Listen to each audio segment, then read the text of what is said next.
Hello, everybody. My name is Hadi Falla. I'm with Fairview Realty. I'm back. Okay. Yay, Yeah, Hadi yeah, is yeah. back. Thank you, Welcome everyone. back, Hadi. Okay. And today, we don't have the use of our video conferencing room. So me and Ryan, he joined me because he's our presenter, and Hi. he's sitting here in our little tiny with my laptop to do a very wonderful presentation for us. So Mary, that's all I have to say. You want to take the next level, please? Sounds good. Oh, I should have advanced the slide because of course, Hadi just introduced himself. And if you guys ever need anything from Hadi, from myself, Ryan, Virginia, anybody here, please, here's our contact information. Give us a call, send us an email. We'll be more than happy to help. We always start out with a little bit of a disclaimer in that, we try to do our best to research the information, give you accurate information, but as always, do your own due diligence, talk to your own team members to make sure, we're human, we make mistakes, or everybody's situation is different. We want to make sure that the information that we're giving you is going to fit your unique situation. But today, as I mentioned, we're going to introduce everybody to the Chicago Southland Housing Providers Association. And Ryan is going to give us a presentation about that. Welcome, everybody. My name is Ryan. We're just talking about the new organization here, which is quite exciting. Chicago Southland Housing Providers Association. It's a little long, but we're going to talk later maybe about some ways to shorten that as well.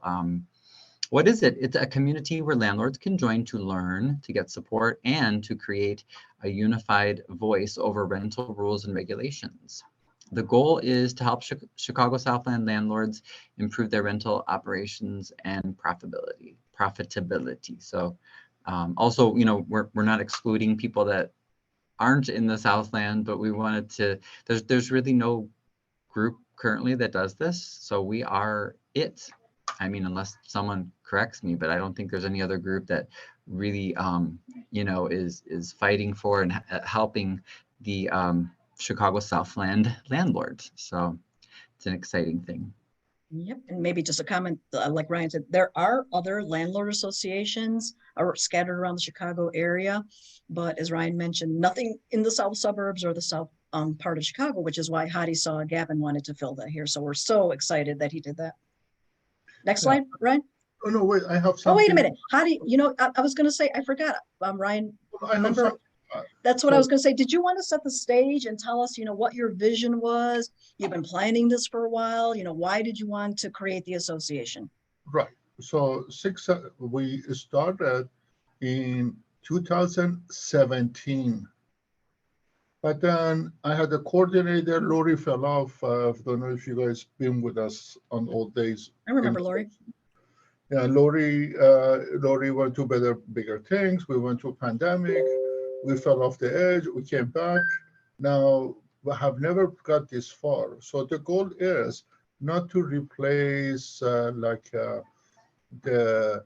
Illinois Apartment Building Property Owners Association or Neighborhood Builder Association. Those, they have a very view of what do you call it, more of a global or a statewide view of a political view of problems that we face. What our goal is to, in our website that if you guys put up, we put the name of certain towns for us to have a more local organization based on cities. Like one of the cities we really need to put together and have a committee for it is Country Club Hills. And basically 4 or 5 landlords that are in Country Club Hills, hopefully they have joined us. They made that, and then we have certain issues with Village of Markham, things like that. Are we going to get into a statewide politics of things? Maybe down the road, we contribute to those associations that are already doing it.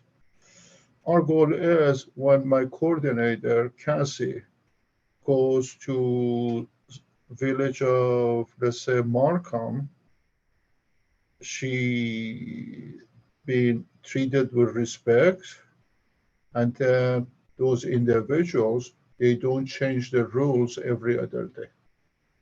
Right. That's basically what the goal is. Or City of Country Club Hills, they have a moratorium. They don't allow new rentals, but it's not true in all the cases. We know cases that they make exceptions. Mary knows one person. I know another one. Mhm. So they do pass laws and they don't apply it uniformly. They apply it to more substantial landlords or the ones that are louder or they want to get an attorney. So as an independent operator or landlords, they basically, we have no leg on the stand on individually. Right. As a group, hopefully we become not substantially, we'll have a budget for it, we have revenues, we can hire attorneys, we can show a common united front and different local municipalities, and hopefully not only it improve our situation as a landlord, but also it increases the supply of housing, and in the way we might help some tenants. Right. So one of the goals is to help us ourselves, landlords, but also to help the communities and help tenants as well. So it's not just all about us landlords. Yeah, we have a property in Markham. We have a struggle with this tenant for the tenant to move in for the past 4 months. Wow. Because of problems with the village, I guess? Yeah. Or city? Okay. Wow, yep. And like Heidi's saying, when we're by ourselves, it's more, it's more difficult to, Yep. It's hard to negotiate, if they know they could tell you one thing just to get you out of their face. And then like Heidi said, then, the next landlord comes in and like, oh, that person's got a nasty lawyer. Okay, we better be nicer to him. And then, a lot of times we're none the wiser. We don't know someone else got different treatment because we're just by ourselves. Yeah, and then think about it this way. With Village of Country Club Hills, if you call the city, they will tell you, look, you can't rent the new rentals. But then there's a letter circulating. If you send that letter to the city attorney, they will make an exception. Aha. But who does know that? Right. I wouldn't know that. See, that's, you don't know until you network with other people. So if we can, through this organization, put individual municipalities of the landlords together, and we're not going to do anything illegal or twist arms or pick up plaques and go picket the city hall or anything, are we? Well, No, I mean, I don't think we have anything too extreme planned right now. No, unless Hadi has something up his sleeve. But no. I think just at least a basic unity, and so we all know what's going on. Yeah, is a good place to start. And I just maybe wanted to make a comment, the past, 2 years that I've been involved with doing the presentations, a lot of times we bring up all these ordinances, these laws, these regulations, and we're just gnashing our teeth and weeping, and we're like, we wish that these legislators would at least talk to some landlords first, have a little bit of an understanding beforehand, or if not, that we can organize to have a voice so that we can go back and give feedback, hopefully constructive feedback to enact some change for all of you guys. Paul, I know you're somebody who's very vocal about it. This is it. We've been talking about forming an association for a while, and this is what today's presentation is about. We're launching it, and we hope everybody gets involved. But Ryan Kimberly had a comment. How about the lawsuit suing Zion that recently ended over rental licenses that resulted in Zion not being able to do inside inspections to have a rental license? Absolutely, Kimberly. That's exactly what we want to do here. Now, hopefully all of our efforts are not going to end up in lawsuits where we're suing everybody. Hopefully we can develop a good relationship with these cities, municipalities, talk to them beforehand. But Hadi is not opposed to, either sponsoring some legislation for items, topics, problems that specifically affect us in the Southland, or as you mentioned, joining forces with some of these other associations and groups in the greater Chicago area if they affect everybody. So we hope that the Zion is first of many that, we hope to enact change for landlords in the area there. Mary, think about it this way. Two different subjects. There is some that are down in Springfield, Yep. and you have Mr. Andrew Timms here. We seriously, financially, we're going to support them. Yeah, excellent. Okay, because there is enough of our landlord associations that are struggling or they're trying to do things down in the spring level. What I'm talking about is that on the local level, certain towns, they're actually breaking fair housing laws. Certain towns, Yep. I don't understand why ACLU is not picking up the cause of the tenants, because these people are making a separate classes of individuals based on the homeowner and based on the tenants. I printed the Hazelcrest one, and when I was reading it, that is inflammatory and discriminatory against all the tenants.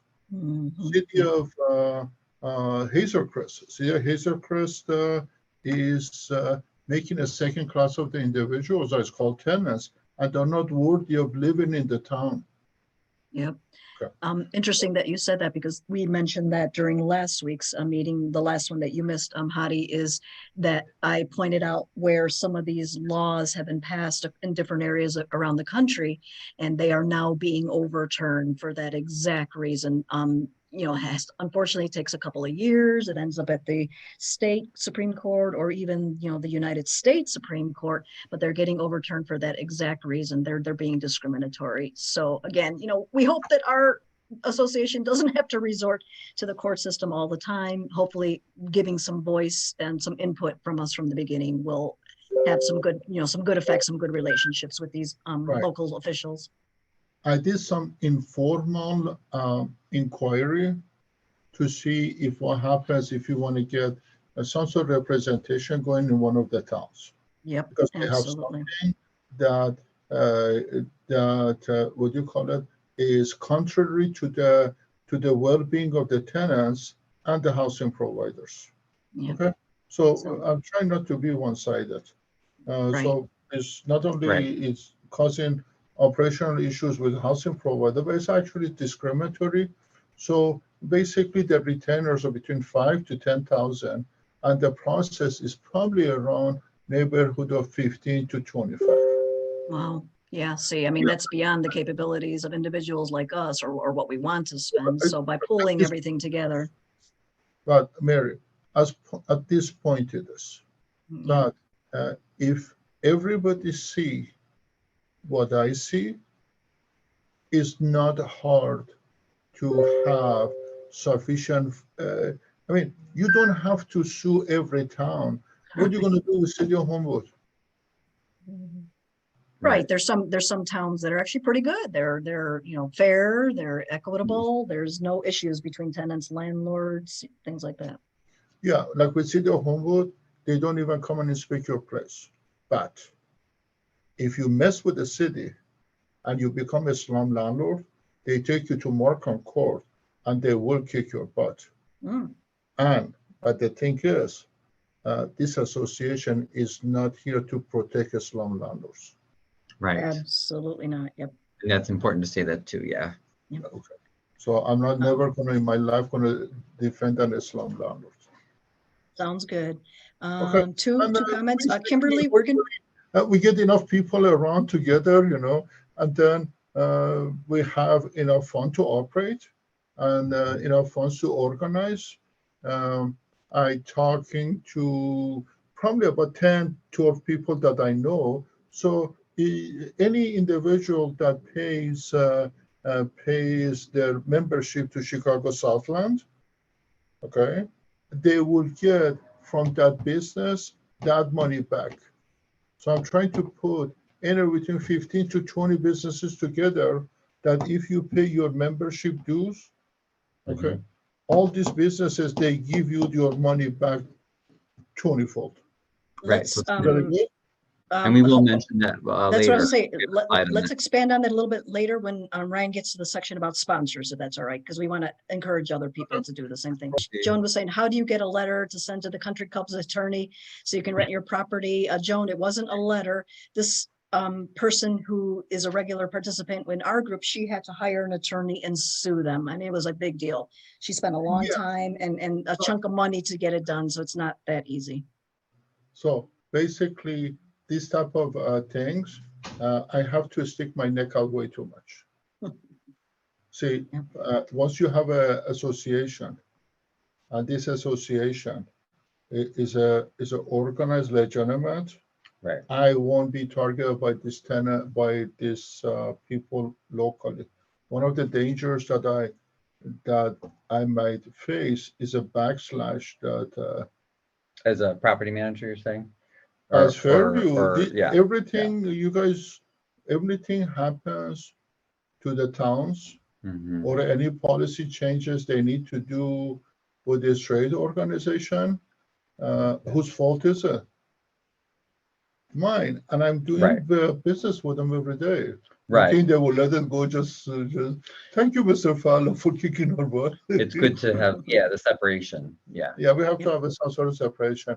But as we go, and as we have it's called landlordinhelp.com. We have a private, what is called a private chat group. Ryan's going to cover that one. Yep.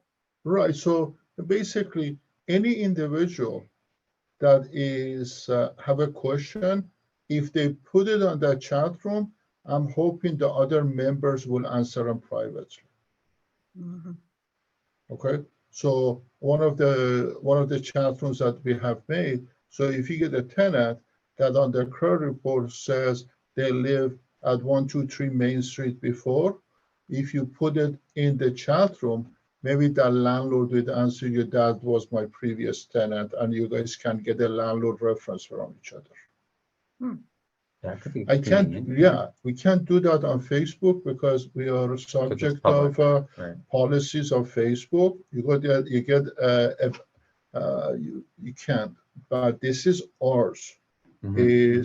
Is made by a free enterprise, is made for an association. So as long as we privately have conversation in there, is protected.